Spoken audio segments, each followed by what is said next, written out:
कृष्णपक्षे चतुर्दश्या मिनोदये अवश्यमेव कर्तव्यम स्नानम नरकभिरुभिः.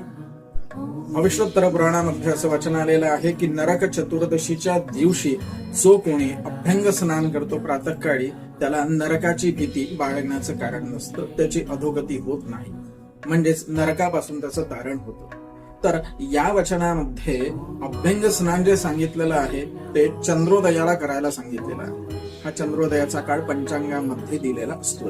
या काळामध्ये अंगाला तेल लावून नंतर उठणं आणि गरम पाण्याने स्नान करायला सांगितलेलं आहे. तत्पूर्वी शक्य झाल्यास माती आणि अपामार्ग म्हणजेच आघाड्याची काही पानं घेऊन ती आपल्या अंगावरून ओवाळून टाकावीत आणि नंतर आपण हे अभ्यंग स्नान करावं. कारण या चतुर्दशीच्या दिवशी तेलामध्ये लक्ष्मी आणि जलामध्ये गंगेचा निवास होतो असं धर्मशास्त्रामध्ये सांगितलेलं आहे.